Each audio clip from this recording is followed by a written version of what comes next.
Pourquoi s'ouvrir? Je crois que cet épisode est jusqu'ici le plus personnel. Je ne me souviens pas du premier match que j'ai vu. Il me vient des bribes d'action pendant la Coupe du Monde 95, les grands chelems 97-98. Avec un appel de balle de Bernat Salle qui redonne à Carbonneau pour élargir le jeu. Passe sautée. Glas avec ses jambes a pris l'intervalle. Oh, c'est un essai. Magnifique. Essai de Sadouri remarquable. Oh, que ça t'est bien joué, au millimètre près. Plus j'y pense, et beaucoup de souvenirs se mélangent. Ce qui se révèle, c'est que mes premières émotions sont apparues avant que ce sport ne devienne professionnel. Ces souvenirs se teintent de nostalgie, et je ressens un grand vide dans cette époque actuelle. Les résultats en dents de scie du jeu actuel me poussent irrémédiablement vers le souvenir du passé glorieux. Subjective ou objective, la vérité qui demeure reste dans les émotions. Ces ressentis nous construisent en tant que fans. Ces chocs fondamentaux en disent long sur les hommes que l'on devient. Ils nous attachent un goût particulier pour ce sport. Est-ce qu'on peut tourner la page sur les envolées de Cédric Emmens, sur la ligne de touche? Cédric Emmens qui a échappé au plaquage de James, qui dépose, il a repoussé Cédric Emmens. La finalisation des essais de Bernat Salle?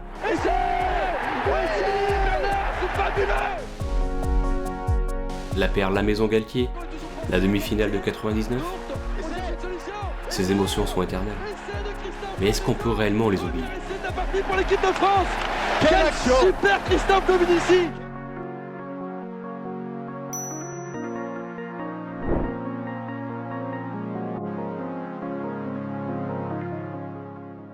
Quelque chose occupe une nouvelle organisation du rugby mondial, le professionnalisme. Bon ou mauvais, là n'est pas le débat. Il faut apprendre à le digérer, et en tant que fan, l'analyser à l'aune de ce qu'il nous offre.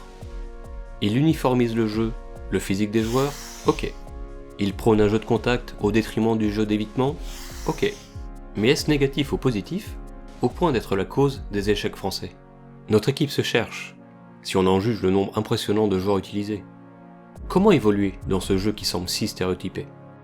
Nous, fans, nous regardons le classement mondial, le résultat encourageant de nos jeunes, les pépites qui s'intègrent à l'effectif. Nous sommes dans l'attente et sommes aujourd'hui déçus des résultats. Nous cherchons à nous rassurer quand le score défile en notre faveur. Le présent semble morose, mais l'avenir sera-t-il meilleur? Le professionnalisme apporte un élément intéressant, la polyvalence. Les perspectives nouvelles de jeu poussent nos joueurs à jouer plusieurs postes. On demande à un première ligne de courir comme un troisième ligne, à un trois quarts de défendre comme un troisième ligne. Cette réalité objective nous pousse aussi à envisager le rugby autrement. Un joueur, peu importe son poste, proche d'un ruck, est là pour déblayer.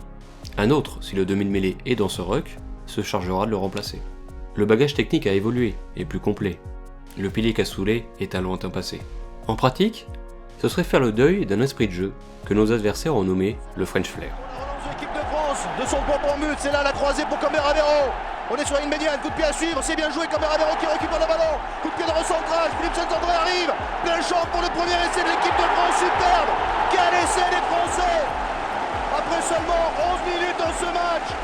Appellation un peu bâtarde pour signifier qu'on pratiquait un autre rugby aux yeux des Anglais. Tout comme les joueurs, le jeu se doit d'être plus complet.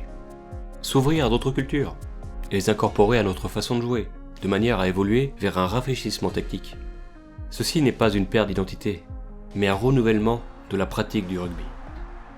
Notre défi est le suivant. Saurons-nous faire ce pas d'ouverture pour trouver les pistes de réflexion pour une pratique plus constructive? Et nous, fans, saurons-nous accepter ce changement de paradigme?